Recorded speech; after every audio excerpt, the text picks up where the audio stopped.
कोई करताल पकड़ लिया, प्रहलाद जी भी और ध्रुव जी भी, अर्जुन जी भी, सब हैं।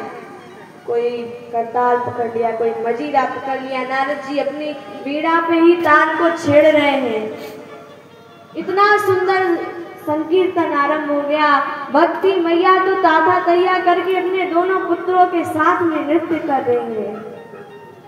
बढ़िया कीर्तन हुआ कथा में।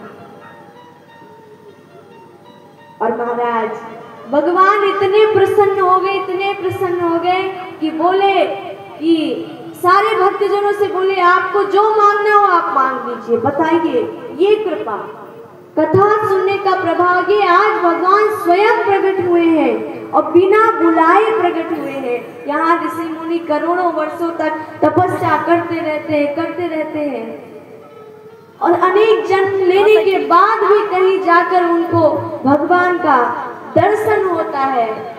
इतना बुलाते हैं भगवान को तो भगवान आते हैं। और यहाँ आप देखिए क्या सौभाग्य, कथा सुनने का क्या महत्व कि नारायण बिना बुलाए स्वयं प्रकट हो गए हैं। ये है कथा की महिमा।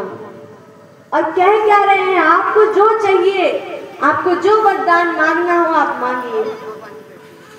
अब तो भाई भक्तजनों के मन में बड़ी खुशी हुई। बताओ, भगवान ने कह दिया कि जो मांगना हो मांग लीजिए। पता है क्या मांगा? जो वरदान मांगा वो आप ध्यान से सुनिए।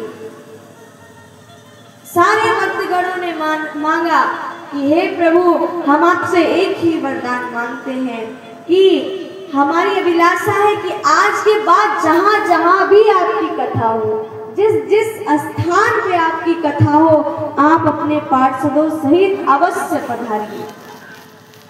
जहां जहां भी कथा हो तो आपकी भी कथा में भगवान पधारेंगे और अपने पार्षदों सहित पधारेंगे। वो आप देख नहीं रहे हैं, लेकिन आपके साथ साथ इस आकाश मंडल में कितने देवता देवी देवता कथा सुन रहे हैं, आप नहीं देख सकते हैं।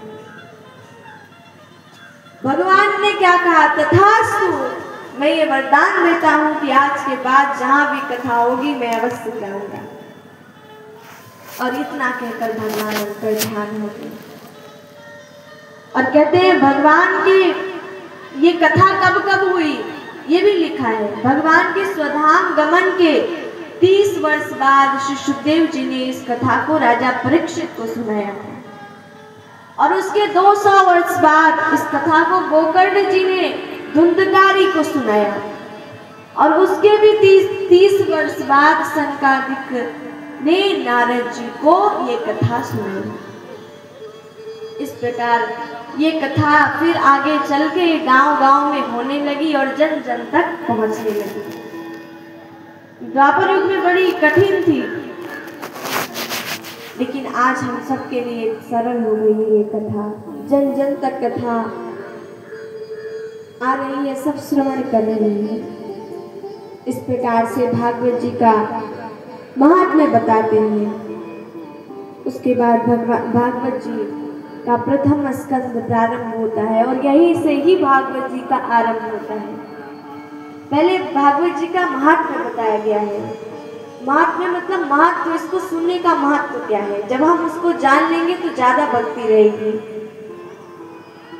और ये पद्म पुराण से लिया गया है। देखिए, कोई पुराण अपनी बड़ाई खुद नहीं कर सकता। अपनी बड़ाई खुद कैसे करे? तो पद्म पुराण में जो